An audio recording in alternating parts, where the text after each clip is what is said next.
he has also served as a union minister in several roles, in commerce, in information technology, and many other ministerial posts, and has, to my mind, made some really taken some excellent initiatives in terms of the different kinds of work that he has done. If I started going into all of that, it would take us a long time, but we are delighted to have him with us today, and we would love to get his reactions on the elections which have just been completed in India. Some of you here in this room and online may have come to the event earlier this week where we talked to a bunch of academics and people from somebody from News Laundry in the media about their reactions, and so we would like Mr. Pilot's reactions as an insider, somebody who has been on the ground, done a lot of campaigning for the Congress Party and the India Alliance during these elections, so he really has a pulse of the country and what really went on in the ground, and also, of course, most importantly, how he sees these things now going forward, how he sees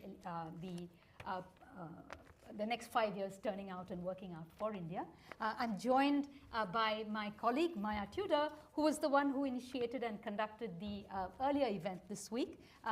Dr. Maya Tudor is a political scientist also at the school, and she works on questions of nationalism and democracy, and she has done a lot of work on India as well. So without further ado, welcome. Thank you, Maya, for joining me today.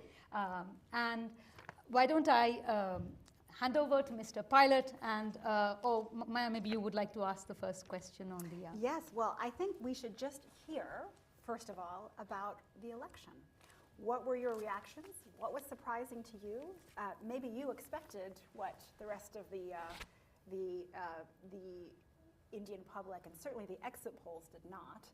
So can you just talk us through your own reactions to the elections and what you think they mean for India and the years ahead? Great. Thank you, Maya. Thank you, Anandi. Thank you all for coming here, and thank you both for organizing this event. Like you said, this election was a long election. It was 7 phases long. Mm-hmm. And at the outset, I really want to say that Indian elections are a phenomenal exercise because it's 960 million people who are eligible voters, and it's the largest planned human exercise on earth. The logistics itself, if you just think about it, it's a humongous operation where people, candidates, parties, voters actually use the democratic process to elect a new government. So it's a very, very tedious and a very, should I say, peak of summer, it's not the easiest thing to do. But I think every election, the Indian economy, Indian democracy gets more and more refined. And I say this because of the results itself indicate that we have a new government in place. But the elections threw up a fractured mandate. It was not a mandate for any political party to form a government. Mm-hmm. It is a coalition. It was a coalition of parties that are now formed a new government. So the results, I think, and you mentioned about exit polls, the less we speak about it, the better, because almost every one of them was wrong. And you said, if I had an inclination of what the results will be, yes. Well, I knew something has shifted, because for the last 10 years, we had a government that was doing a lot of propaganda, a lot of marketing, using the media, a lot of projection, I dare say even a lot of chest thumping. But the reality on the ground was a bit different in terms of job creation, in terms of what I feel is a big gap between the rich and the poor. That has widened a fair amount. And I think the agrarian distress, the dissatisfaction among young people, and not just unemployment, also underemployment. So a lot of these massive issues across the country that were there to see, but were being ignored for a long time. Mm-hmm. So this election has thrown up a government that is not a full majority government, which was the case for the last 2 elections. So it's interesting what will happen in the future. I don't know what will happen in the future, but we have 2 regional parties supporting the BJP, which has now formed a government for the 3rd time. Time will tell. Right now, it's just a few days since we have a new government. But just to remind you, both these allies of the BJP have been with the have been against the BJP in their previous avatars. Mm-hmm. So Mr. Naidu has been a part of India Alliance, sort of alliance before the elections. Mr. Nitish Kumar was actually the one who started the whole movement of getting India Alliance together. So they have known to Ironically, not stick around for very long. We'll see what happens. But interestingly enough, this election was a election that we, when I say we, my party and my alliance, India Alliance, we fought on issues we thought were pertinent to the people of India. Issues of inflation, joblessness. We had economic growth, but it wasn't well distributed. And we felt that there's been a policy initiation which is helping a few rather than helping the most.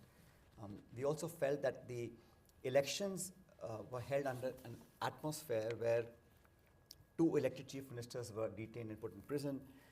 There were a lot of questions raised about the transparency or the efficacy of the institutional bodies that we have. The Congress party, in the middle of elections, our bank accounts were seized. We had to go to the Supreme Court to get relief. So all these things were happening, which I think the voters of India were not very welcoming towards. And we saw the results on counting day on June 4th when the results started coming in. So it was an election that we thought our party and India Alliance fought on issues that were important. I have to say that the ruling dispensation was fighting elections somehow in the back of the mind, taking the voters for granted and assuming to get X number of seats. We have a house of 543. They were targeting 370, 400 and so on. So that open declaration was a sense of slight arrogance which I think I could sense in the ruling party. And the results are what they are.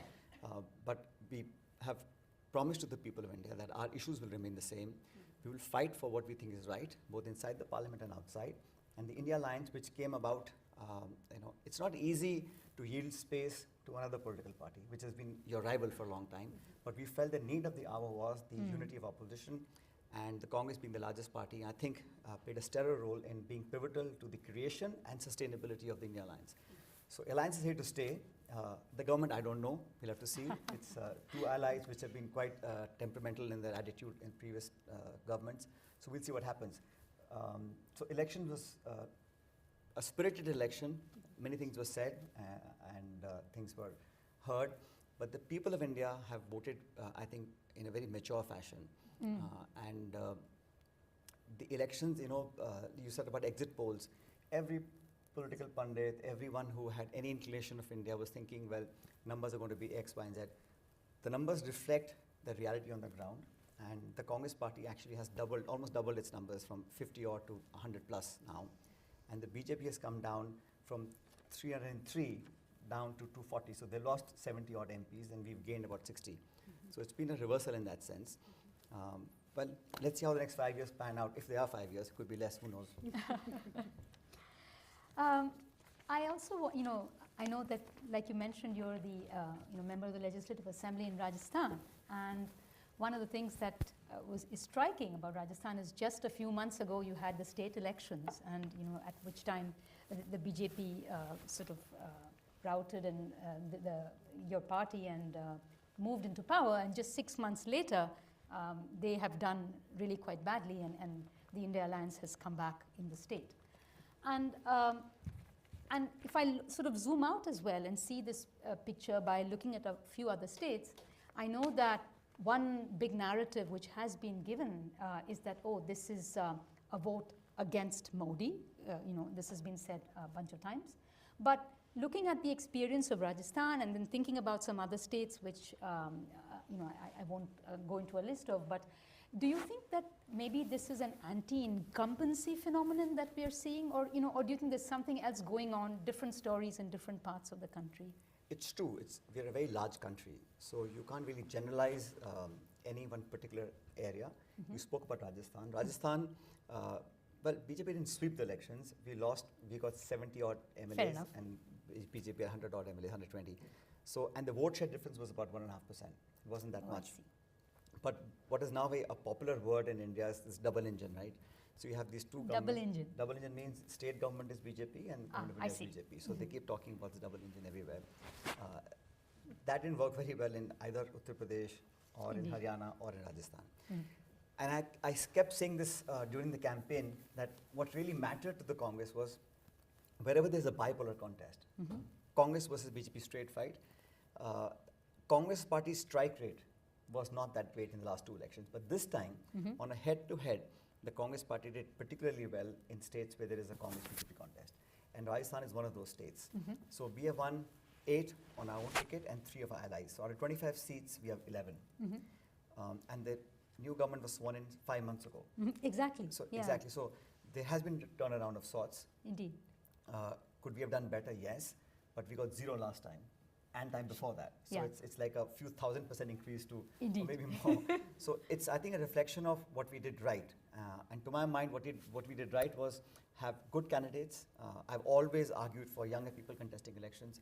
That, I think, helped us to a large extent. Our narrative, our campaign, our manifesto, our coming together. All leaders of the party work together to make sure that our candidates win. And in the heartland itself, so the BJP got very less numbers in Uttar Pradesh, which is the largest state. Indeed. So Samajwadi Party got 37 out of 80. We got 6. So that's a big climb down for the BJP. Haryana has 10 seats. We got 5 out of 10, the Congress Party. Rajasthan, we got 11 out of 25. Indeed. So these are the states, I think, where it really mattered as to what was happening. So Rajasthan has been a good example. If we choose the right candidates, if we work hard, work unitedly, and we stick and stay focused to what our principal agenda was. It was about getting people of India a better life, getting a better blueprint for the next 5 years, and have a vision of what we want to deliver. If you recall, in the entire election, the Congress Party's manifesto was very clear. It was much in discussions because we promised some things. We promised a new legislation for minimum support price for crops. We said this whole recruitment of the armed forces should be done away with. We have a new scheme called Agniveer, which is not well received. Yes. So we had very important things, and we kept focusing. There were many times where the attempt was to distract the narrative into other things, about religion, about temples and mosques and so on and so forth. But I think we stuck to the course, and we wanted to talk about what was important to us and to the people of India. And I think the voters have rewarded us fairly. Yeah. So can I just ask about thinking about what India represents globally a little? The world has been talking about democratic backsliding and how that's happening everywhere, and perhaps no country embodies that more clearly than India, if for the reason that when India moves into a different category of democracy, so it moved under Modi's reign from democracy into this kind of hybrid territory, and that fully halved the number of people in the world living under a full democracy, right? So it's what happens in India domestically is incredibly consequential in its own terms, but it also embodies the modalities of what democratic backsliding in the rest of the world has looked like.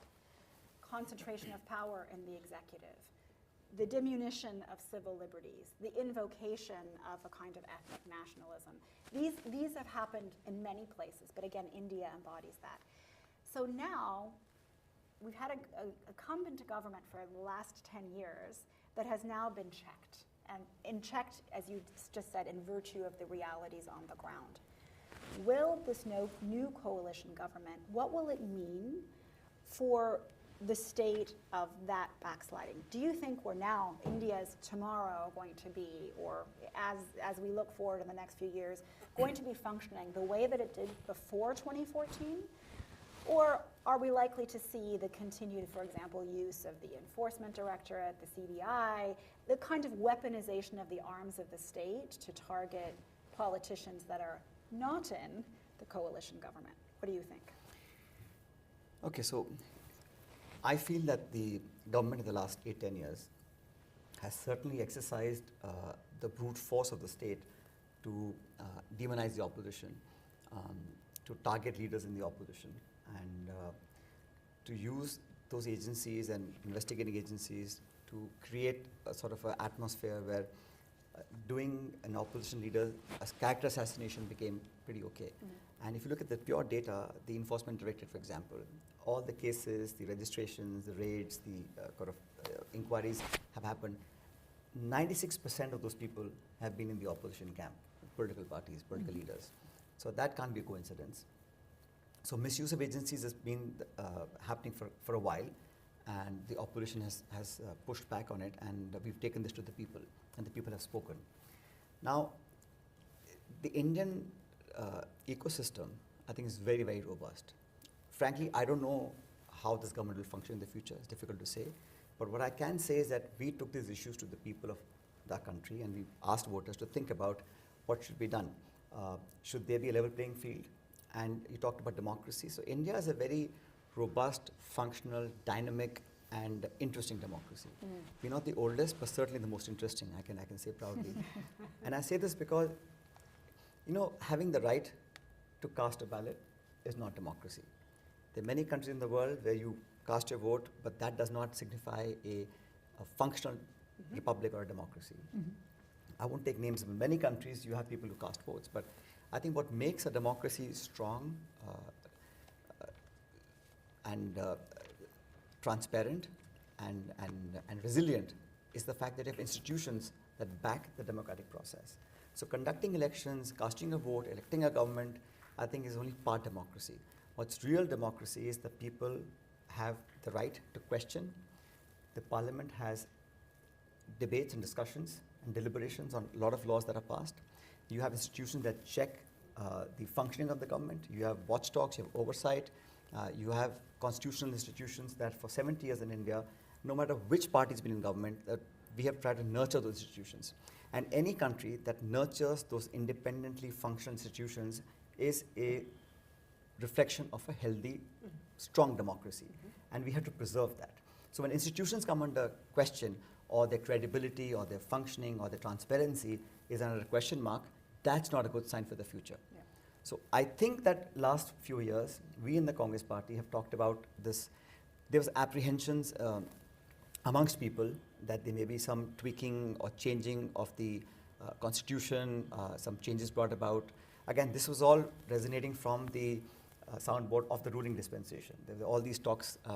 We didn't create those talks, but there were strong denials later by the top leadership of the BJP, and that I think was a necessity because they felt that people are fearing that there may be some changes to the affirmative action programs or to the constitution itself. But like I said, the people have seen that, they have absorbed those discussions and narratives and voted accordingly. So our agenda was that we must remain as strong, as vibrant, as transparent, and as credible a democracy as we have been, and nothing should come in the way of that. No leader, no party, no government. Because this country is much bigger and it has much more to give. So people, parties, governments will come and go, but our country, our ethos of a democratic functionality is far more important than anything else. So I think that has to sustain. But yes, we in the Congress, we have much larger numbers. If you recall, in the last few years, there was one day that 147 members of parliament of the opposition were suspended in one day. It's never happened before. Now, and then bills were passed in the absence of those members of parliament. Of course, you can't question the speaker's rulings because that's how our law is, but it doesn't, the optics aren't that great. I don't think with a strong opposition of 235, 40 odd people in parliament, you can do that anymore. And you will have a strong voice. And I'm not saying as opposition, we have to oppose everything that any government does. No. But when we feel that something needs further clarification, further debate, further discussion, a rethink, for example. So the government last 8-10 years has been pretty one-sided. Decisions are made and people are informed. We had, our currency was banned on a whim. We had many other decisions made, without proper structural decision-making processes taken into consideration. So I think that should change no matter what happens in the future. But one thing we know this election has thrown out is that nobody can take the Indian electorate for granted. And anyone who tries to do that, Indian voters are ruthless. And they will go by what's important to us as a country and their right to elect those people who they will be serving for the next 5 years. So when you get elected, you're basically getting a license to serve the people for 5 years. And that's what it is. The competition is who can serve the people better. And I always believe that in public life, you have to have a debate and a discussion that is focused around the people. And this sort of confrontationalist attitude doesn't serve very well. You can be successful, but you have to remain humble. You can be in opposition or government, doesn't matter, but the purpose that you're in parliament for is to serve the people. So what's happened last few years was a sort of a acrimonious attitude being created. It was an environment where it was sort of, overly boisterous. All those things, I think, will be tempered down. At least that's what I hope for in the future. Thank you. Yes, indeed. This wisdom and the ruthlessness of the Indian electorate in terms of sending a clear message about what they want, I think has been one of the most heartening things of this election. And I think one of the points which has been made around a message coming from the electorate here is about welfare programs, right? That in a lot of states where Karnataka, for example, or UP as well, Andhra, where the incumbent governments have given a lot of resources in the form of welfare programs, right? That it hasn't necessarily served the ruling party, the governing parties in those states well. They haven't gotten a mandate to come back and govern. And the question is, what message does that send? That's one question. And related to that, you mentioned how the way you think what won the election for the India Alliance in Congress party in particular, in the case of Rajasthan, was that you stuck to your sort of manifesto in terms of what are the issues that people are facing. And one of the things that has come up there is about jobs and the lack of jobs. And so I would like to ask a sort of a two-part question. One is, what do you see as strategies that can be followed, will be followed, should be followed, going forward in these next 5 years? And related to that, what would be your metrics of success? I ask that as somebody who's an economist and who has seen that a lot of sort of very, very important data, which India has had a long and historic tradition of doing excellently. Data gathering and national statistics have not happened in the usual way in the last several years. So two things. One, my takeaway is that Indian people don't like lazy governments. You can't write a check and then hope to win elections. It's just like when you give someone a birthday gift. When you make something out of your love and effort, and that's much more valuable than giving a few dollars or a few pounds. So it has to be a bouquet of things. You have to have a government that is sensitive to the needs of the people who are not in the mainstream, and they need the helping hand, the budgetary allocations, the subsidies, the so-called handouts. That's important because you have to uplift those millions of people who are not in the mainstream. But giving something free itself has two problems. One, the delivery, if unchecked, is not satisfactory. B, you have to fix the leakages where they are in the system. And that alone per se will not suffice. Because people do need a good law and order. People do need a good environment where they can bring up their kids. They need opportunities of jobs. They need promise for the future. And India is a very aspirational country. So you have to be able to be in a position to fulfill at least part of those dreams that people are thinking of and are pondering over. Because as the world gets more connected, Indian young people, the median age in India is 28 years. Okay? And out of 1.4 billion people, so many young people are now educated unemployed. Yes. It's about 40%. We have the highest recorded unemployment since independence. And that's not a good sign. No. So I think jobs has been a major factor and a major failure of the last 10 years of Indian government.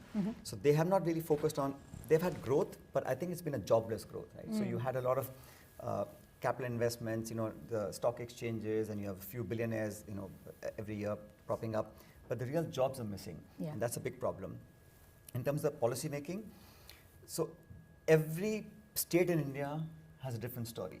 What happened in Orissa doesn't happen in Nagaland. What happens in Kashmir does not replicate itself in Kerala. So it's different political stories each side, but the large takeaway is that if you take a mind off what's important for people, if you're taking the voters for granted, if you're adopting policies those are strong arm policies, and you're not, taking people along, you're not having discussions within the organization and within the government, that I think is not very welcomed by the people, by the voters. But I believe that when you make a policy, like you said, some state governments have been giving a lot of freebies and subsidies. It's important to do that because you can't, India is such a large country. A large section of India needs those targeted interventions. And the other point you made is about data. What we lack today is authentic data. We have not done the number crunching on the data because unless you have a full, tangible, verified data point, you can't create policies that are going to be effective. And even if you have made the policies, have made the allocations, there are outlays but no outcomes. So unless you have a matrix, you don't know how good your policies have been. Indeed. And unless you're able to self-check yourself, it'll go haywire. You become overly dependent on bureaucracy.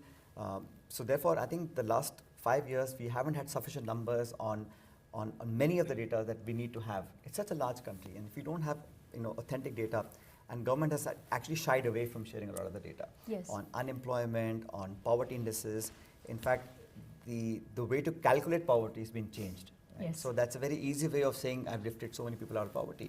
I was in government with Dr. Maya Tudor for about 5-8 years. And there we had every year systematic assessment and open declaration of numbers and data. So we actually lifted 150 million people out of abject poverty, and poverty was defined as a global definition. So today we have all sorts of claims, but no real data to back up those claims. The ultimate judge are the people. If those data that the BJP says were authentic data, and people were happy, and we are the 3rd largest economy in the world, and everybody's happy, then the numbers would not be like this. Sure. Right? So they're giving 800 million people free food. The average per capita GDP, we are way below our neighborhood, China, for example. And unless we crack that per capita GDP income and wealth distribution in the way that's palatable to a large portion of India, we won't be doing justice. So India is such a large country that to grow at 6-7%, it'll happen automatically. Not automatically, but it'll happen. I think the trick is, can you be a government that can deliver a 9 or 10% growth rate? If you can do that consistently for a decade or more, then we are doing justice to the opportunity, because the potential we have is unmatched in terms of talent, in terms of age demographic dividend, in terms of natural resources. The geopolitical situation is such that people are looking at India for doing a lot more. And I think if we don't ready ourselves to punch above our weight, next 25 years, we'll be having a lot of problems, because India will age. We'll have a lot of burden on our shoulders for carrying elderly people and social security issues, etc. So we should much really tap into what we have today as an advantage before it becomes a disadvantage. So I'm conscious of the time, and we also want to take your questions. I'm going to throw in one more question, and then ask you to answer it very briefly. And then, Anandi, I suggest that we prioritize, in the first instance, people in the room. Yes. I know we have a large audience online as well. Look, I think the question I want to ask you is about centralization of power, not in the BJP, but in Congress. So, I think there's been a very serious critique of the centralization of power in the Prime Minister's office. But under Congress governments, I think the very same charge has been levied at Congress governments. And that in particular, one of the reasons that Modi came to power, I think, so effectively in 2014 was on the back of a sense that Congress was led by a leader who, didn't come and by dint of hard work and of tapping into people's aspirations on the ground, but came through essentially having a family legacy and a family name. So, what are Congress's plans to change that in the years ahead? Okay, so I think you're asking the question about the Congress's internal politics, how it works. Yes. Now, Mrs. Sonia Gandhi became Congress president in 1998. Right? We were in opposition, and Mr. Bajpayee was prime minister. She took it upon herself to stitch together an alliance that actually defeated Mr. Bajpayee, where at that point, if you recall, Maya, this India Shining slogan was so well marketed. Yeah, and I people was thought thinking about that Mr. Bajpayee is going to come back to power no matter what happens. But it was a singular effort to stitch together an alliance, then come to power, and then not take power. So she actually, the party nominated Dr. Maya Tudor to become our prime minister for 10 years. Right. She could have very well become prime minister in 2004. She chose not to do that. In fact, since 1989, no member of the Gandhi family has been a minister, a prime minister, or a chief minister. They've worked for the organization. And here is a family that a sitting prime minister was assassinated because she was fighting terrorists. Rajiv Gandhi was assassinated in the middle of elections. So to say that the contribution to the party and to the country is anything less than enormous would be injustice, one. Second, you see, we can choose to look at a such situation either which way. So we won 2 elections, 2004, 2009, and we lost 2 elections, 14 and 19. So Mrs. Gandhi won us 2 elections. and we lost 2 after that. Again, this time, for the 3rd time, we didn't make it to power, but we gave a very spirited fight. A spirited fight where our back was to the wall, everything against us. The popular media, we had funding issue. Funding was a huge issue. Yes. We couldn't, one of our spokesmen was talking about, we couldn't hire planes and helicopters because, there was just absolutely severe crunch. And for a large country, and when you're battling, when you're taking on an opposition that is flushed with funds, that has all the power in the world, you basically have a very uneven playing field.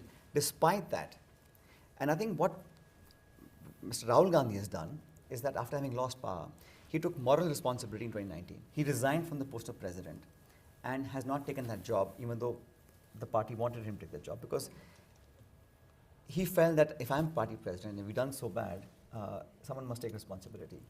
Today we have an elected president, Mallikarjun Kharge. He's 80-something. He's had almost 5 decades of electoral politics, right? He's from the Dalit community. He's elected party president, and in the Congress party, every state capital, we keep a ballot box, we go and cast a vote, and thousands of delegates actually elected Mr. Kharge as a president. Now, does that happen in any other political party in India? Mr. Nadda was the party president. I don't know who elected him, who nominated him. No one knows. He got an extension. I don't know how he got that. And now seems like he's on his way out. And who the new person will be, no one knows. Right. So I'm saying is that in the Congress party, you can argue whichever way suits your purposes. But for my understanding, Mr. Rahul Gandhi took on a march across country. Yeah. It's a long march, 4,500 kilometers. He walked. And the only purpose was because there was so much disunity and there was so much acrimony and there was so much sort of, inhospitable environment for a lot of people in this country that he walked to get people together, to listen to them, to raise their issues, and to walk, and I did a lot of that walk with him. 4,500 kilometers is not an easy journey. Yeah.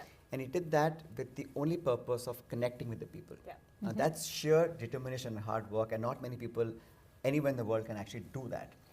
He did another yatra from Manipur to Mumbai. That was like a hybrid vehicle and walking. So to walk the length and breadth of this very large country, to meet millions of people, literally, to connect with them, to galvanize the support base, to not seek votes, but to say that we are here for you. That sort of endeared him to people across the country. Yeah. It helped the party, and we saw the results. Now we are 100 plus MPs in parliament, where we were like 50 odd. So I think their contribution to building, sustaining the Congress party's prospects are second to none. Yeah. And ultimately, it's our choice who we choose as a leader, right, in the party. Correct. And if that leader is sacrificing his or her position and making efforts to make the party grow in all parts, I think no one should have objection to that. Right. And in terms of power devolution, I must tell you from personal experience, in the Congress party, you can actually talk, disagree, and be okay with it. Great. I can't say the same about the BJP, but in the Congress party, you can have a difference of opinion. Your ideas are valued and respected, and you're not reprimanded later in time because of what you said. Yeah. So that openness of being able to air your views, to agree, disagree. Yeah. Once we've had a discussion, we come to a conclusion by consensus, and we follow that decision. Yeah. But that openness of having the authority or the liberty to say what you want within the party. We had 2 years ago a Udaipur declaration in Rajasthan. We had a Congress party meeting where we decided that 50% of all positions in the party, all party positions, 50% will go to people who are below 50 years of age. It is a conscious decision because Indian demographic should be reflected in the political setup as well. Dalits, SC, STs, OBCs, women, minorities, they must all be given adequate representation in the party forum. That was a conscious decision the Congress party took. So there is an effort to get everybody on board. There is participation in decision making. Yeah. I know I said I should be short, but I had to elaborate because I thought. Tough ask of any politician. No, but I'm just saying because sometimes people misconstrued this because Yeah. I think here's a family, and look at Priyanka Gandhi. She has actually worked so hard in this election. Campaign, because when the candidates and the voters want you to call a certain leader, it's an open choice. Yeah. They can call you, call me, but they want to call Rahul and Priyanka, so that's good, and it helps us win elections. Yes. Indeed. Yeah. Let's Go I know you're on. Yeah, I currently think, but let's online. start with, So there's a hand up there. And, let's maybe start with our students since they, So why don't we start with two students back there? Thank Thank you so much for sharing your thoughts. Super insightful, I must say. I have two very quick questions. The first one is to focus on the alliance, India alliance, and I'm more interested to know about the internal complexities and the power struggle within the alliance, and how are you coping with in the India alliance? Yeah, India alliance, India alliance.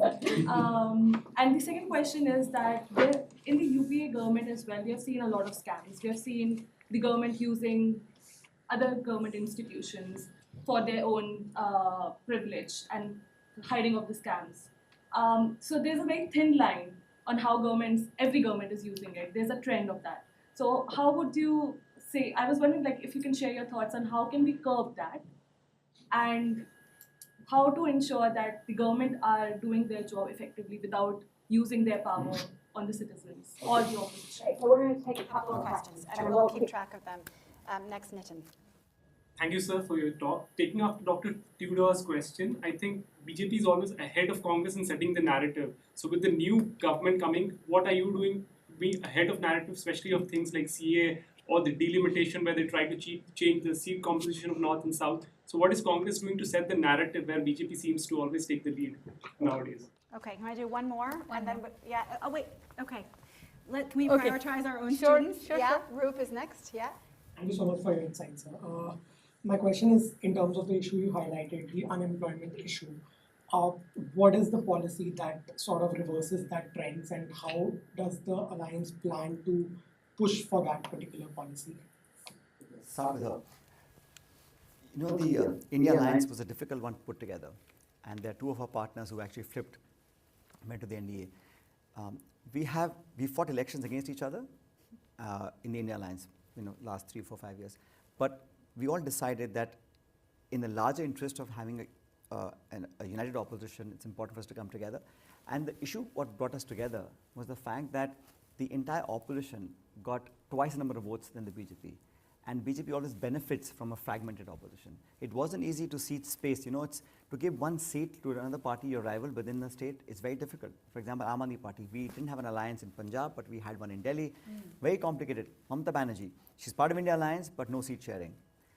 So it's very complex, very difficult, because your state units will sometimes oppose it, and it's very, very difficult, trust me, because I've headed the state unit for many years. So it was difficult to come up with an alliance, but I think Mr. Kharge and Mr. Gandhi played a pivotal role in getting the India Alliance together. And I think it's here to stay, because now we have people have actually stamped it and said, this is a good idea, we're supporting you. The alliance has won many, many seats in Uttar Pradesh, for example, Akhilesh Yadav's party and Congress party. So when people have rewarded our decision, I see no reason why we should step back on it. Now we must be there inside of parliament and outside to check, to oversee what the government is doing. And the other thing about what will happen, gentleman's question about policies of the next government, I think let them first handle Mr. Naidu and Mr. Nitish Kumar.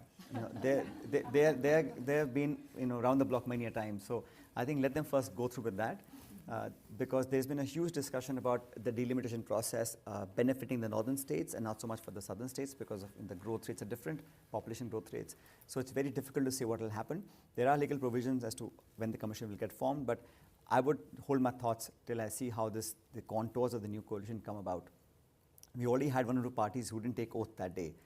I think Mr. Eknath Shinde's party didn't take oath with Mr. Modi, and even the other NCP also didn't take oath.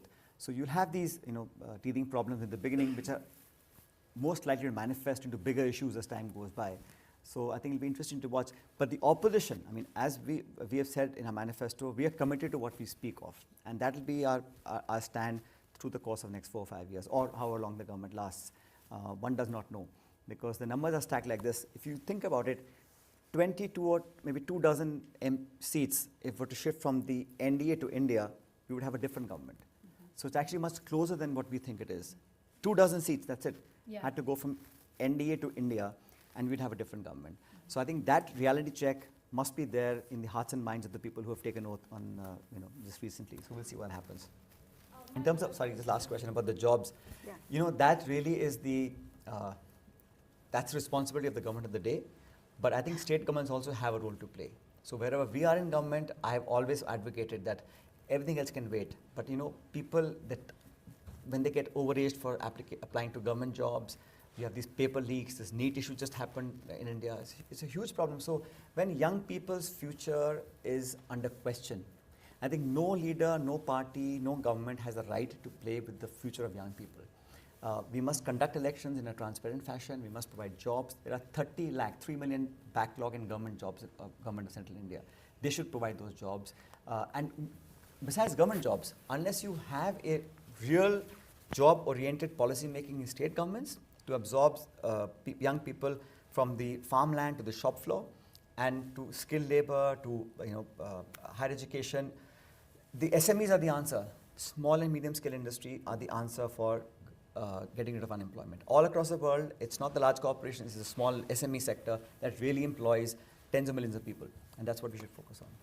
Nadia, I'm going to take another set of hands in Please. the room, and then we can go to and the then we online. can try one. Anushka. Hi.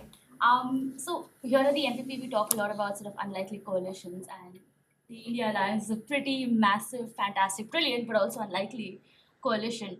And one of the... So do you think Mr. Naidu, who was in Delhi 8 months ago, protesting against the government of the day, and Mr. Nitish Kumar, who said, "I rather die than go with BJP," that's almost as unlikely as the India Alliance. Mr. Nitish Kumar, I don't know what's happening there. I'm very interested in the coalition that comes into power right now. But just in terms of sort of larger questions of where we're hoping to take India, India the country and India the alliance, what are your thoughts about what kinds of ideologies need to be maintained for the alliance to be maintained? And hopefully, God willing, we manage to form government at some point. What then will be important for these coalitions to stay together? Because it is a set of very diverse actors with very diverse interests, right? So what are your thoughts on that? No, I think, like I said, we may have some, this is a quick answer to her. Okay. We may have a small differences, but largely the reason why we are together remains the same.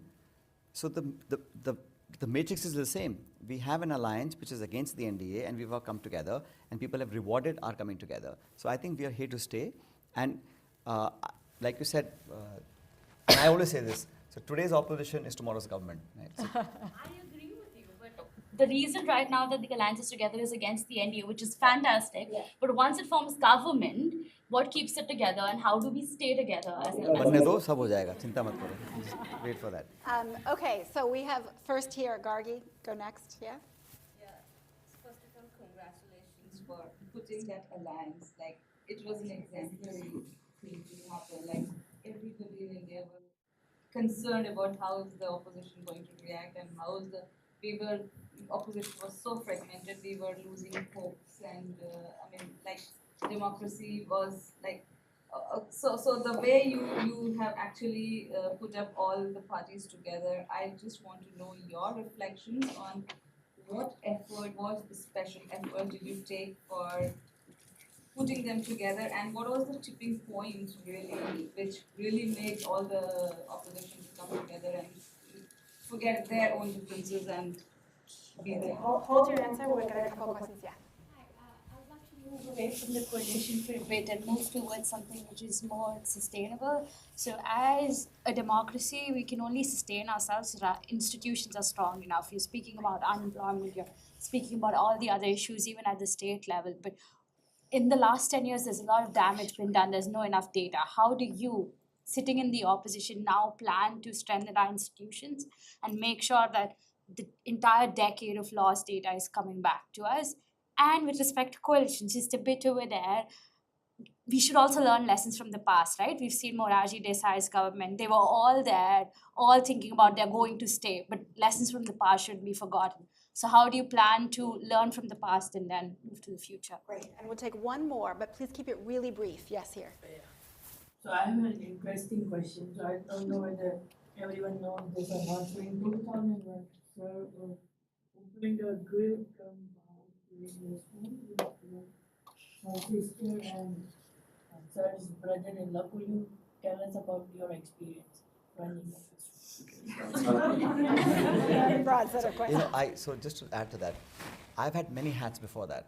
So I've worked in the BBC, I worked in a car company, General Motors, I did the food business for a bit, and then at a very appropriate age of 26, I became a member of parliament. I gave everything up, and for 20 years been focused on that.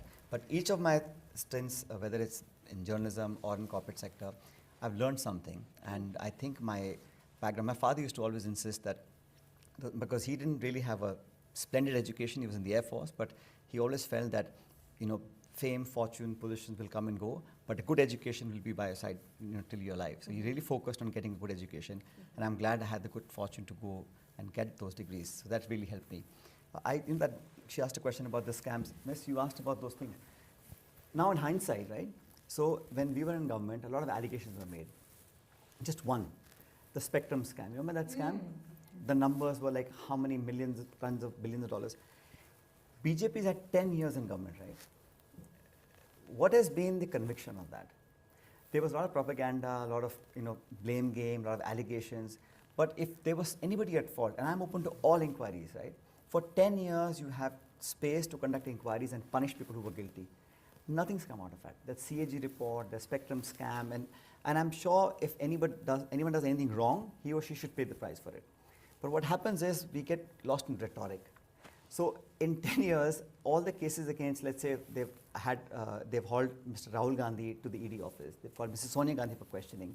Now you do that because it makes headlines for 24 hours or 2 days. It remains in people's consciousness, but it doesn't lead to anything. So what happens, very easy to throw mud and run away, and then you've had full 10 years to prove that who's guilty, who's not.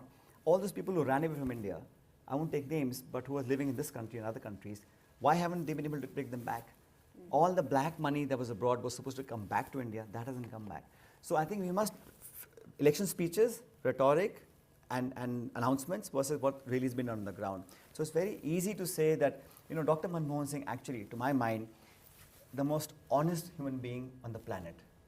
And he actually took a strong stand. If anyone made an allegation, he said, no, until you clear your name, you must step down. Does the current government have the same morality? People in that government have done things that are unspeakable. And yet, no one resigns, no one takes responsibility, no one talks about it, no one gives the clarity, no agency has the guts to question those people. So you have to be even-handed in terms of how you view things and what you say and what you do. There was a minister in the UPA government whose son was, allegedly he mowed down people by his car, right? What happened to that case? There were women athletes who were sitting in Delhi protesting against molestation charges against a member of parliament of the BJP. What happened to that? His son got a ticket.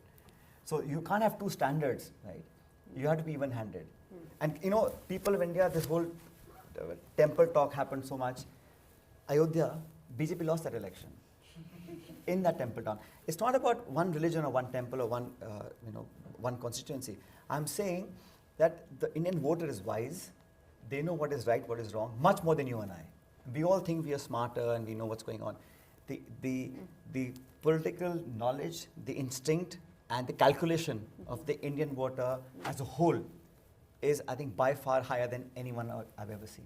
It's just phenomenal. My question actually was that there is a trend that government is using other government institutions to either suppress the opposition or to hide their own scams. My question is that how do you ensure that this doesn't happen? So there are processes for example, the CAG report. There are committees in parliament. There are many ways that you have the right to information. So you have a lot of ways we can get truth out. But the government, I think, is hesitant mostly to give data, to share information. The institutions, I keep saying, are one of the most important parts of our democracy, right? The stronger the institution. Look at our neighborhood. I mean, all of our neighborhood, China, Pakistan, Bangladesh, Sri Lanka. Elections wahan par bhi hote hain, right? But the institutions aren't as strong as they are in India. That's why they're not as resilient. There are a lot of problems in their functioning of their democracy. Maybe this connects to the other question. Yes. Sorry to interrupt. In terms of the, So there has been a dilution. So this election was actually fought on maintaining the credibility, the functionality, the transparency, and the appointment procedures of people who run those institutions, which are constitutional institutions. They're so important, and they have to be above board, and they need to maintain a certain independence. And we took this topic to the people, and I think people have spoken. They said, yes, this is true. You can't have a future time where these institutions are, made just rubber stamps or are ignored. So that's important, and I feel that it's one of the issues that the Congress Party, India Alliance, have taken up very, very strongly, and people have, accepted what we said. I know we have a large online audience, so I would like to at least take one question from the online audience, and it's a topic that has not been covered explicitly so far. It is about institutions in some sense, but it's specifically about the media, so I'll read it out the question. Saying mainstream media, often referred to as the fourth estate, is perceived to lack neutrality during elections. If the media had provided more balanced coverage, the election results might have been different. What is your opinion on how the status quo of the fourth estate might evolve in the future, especially considering the pressures it faces, and what are the implications for democracy, which is already under stress? So that's true. The Indian media has been biased, to say the least, and we all know that. But the flip side is now the Indian people are very smart. So this election was actually fought on Instagram and YouTube, a lot more than satellite television, because people understand that the news that comes in the evening is pretty much biased. But the media itself, I think, has been not as fair to the opposition as it ought to be. But I see green shoots. I see a change already happening because they're also pretty smart. They know which way the people have voted. So yes. I see green shoots in that. And I hope better sense will prevail, because the media is not just there to get TRPs and make money. They have a phenomenal responsibility of showing the truth, at least most of it anyway, and give a level playing field to all stakeholders in the election process. What really happened was that it was too skewed towards one side, and I think for media, what they've done is, for the Congress party, they put a whole lot of resources to damage the image of Mr. Rahul Gandhi. They put social media, and tons of people and money went in to kind of distort his image. And but I think when he started walking in the country, when he walked and met people directly, when we had social media and internet and other platforms to speak out, to converse, to engage, to connect, that really balanced things out.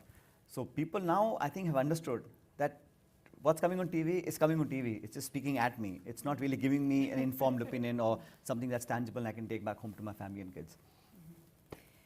Can I suggest we do a quick last round? Yes, I know indeed. we're very close to time, and but really going to ask you to be extraordinarily brief. One question and very brief. Sharp. Yes. Can we start here?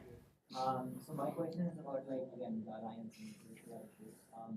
So if you look within a political party, like, it's a lot of people and not everybody has their own opinions, and not everybody has to agree on every opinion of every other person. And I find it very hard to believe that everybody agrees on it with everyone. So within the party line and in an alliance, this becomes more complicated. How do you support other members of your alliance when you don't agree with them yourself? Okay, so how do you do that one, right? Okay, right here. Throughout your conversation, that you mentioned how, like, the ideology that the Indian electorate can be taken for granted has completely failed, and political pundits are saying that the Hindutva ideology has completely failed. But if you look at the popular vote, the BJP only got 0.8% of the popular vote. So doesn't this mean that the results we are seeing is just a byproduct of, like, the first past post system that we are using, and not like necessarily a policy or an ideology one? So that cuts both ways. In last 2019 election, the BJP polled 33% votes, and they got a huge majority, right? So that time they benefited from the first past the post. This time they were at loss. So it's even Stevens. So what happens is popular vote has reduced, but the number of MPs, members of parliament, they lost 70 odd, and we gained 60 odd. So that tells you something. So first past the post works both ways, advantage and disadvantage. We'll take this question here. Very brief question. Related to that question, last time, even when there was an alliance, it was seen that many regional parties just turned upon the Congress and fought elections against the Congress with Vidhan Sabha elections. So what would be put in place this time that the India Alliance, for all these Vidhan Sabha elections for the 5 years, or even less, as you said, does not turn against each other, and they still remain one cohesive alliance? Because Vidhan Sabha elections are a big thing then. And every party would want a good share of their power, a good share. So a second question on the kind of keeping the alliance together. Yes, right here. Hi. While I'm all for a coalition and it kind of lets India take a step back from the kind of autocracy that we've been kind of told that we are for the past 10 years, but I have also seen that we see all of our MPs and MLAs spending a lot of time out of office trying to decide what coalition to join. Like, as you said, we're not sure what government is going to remain. So how do you think we can strike a balance between a coalition and say, like, having a stable government? Okay, so another question about the coalition, but how to strike the balance. There was a question over here. Yeah. Firstly, congratulations on the elections. I've never been relieved after seeing an electoral thing. So my question is, MP and Chhattisgarh also have similar realities when it comes to poverty. Why is it that the Congress was not, or the India Alliance wasn't able to do well? Secondly, we're a deeply polarized society right now. What do you plan to sort of bridge the gap? Because it's the poor and marginalized that honestly voted for the India Alliance, not the rich or the elite.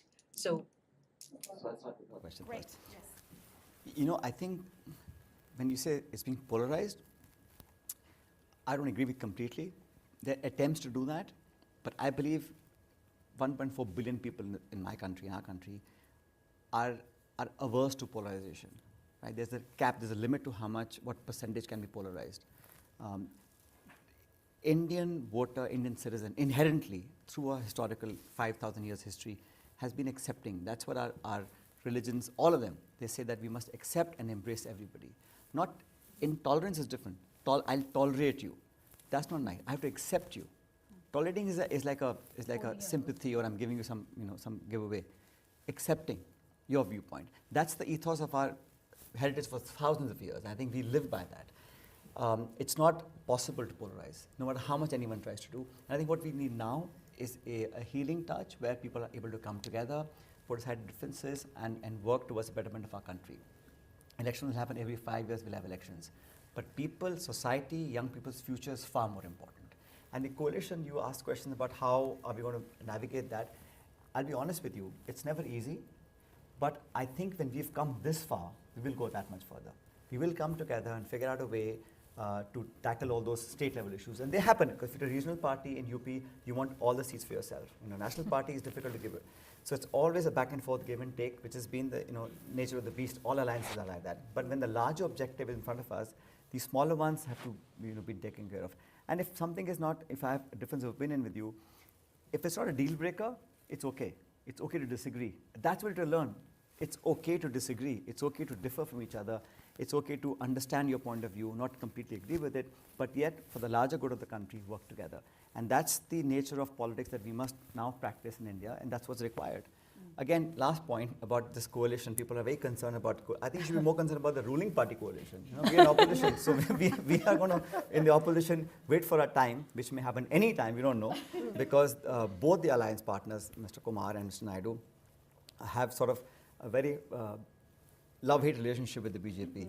And frankly, no one knows what's going to happen. I don't want to sound tentative and say that we should have a weak government, but the BJP, I think in the recent past, has not been used to sharing power and to accommodate the viewpoints of important regional players. Time will tell what will happen, but recent history will tell you that it's not going to be easy. And that's bad news for the BJP and perhaps good news for the India Alliance. We just had this question also about a comparison of MP and Chhattisgarh. Yes, so there are some states where organizationally the Congress party needs to work hard. Because you can rightly ask, well, if you had good results in Haryana and Rajasthan, what about Madhya Pradesh? So Odisha, Madhya Pradesh, Chhattisgarh, all these states we've not done well. But just to add, the vote share is still more than 40%. So it's the ruling government has used certain tactics to get to 10 out of 11 in Chhattisgarh, for example.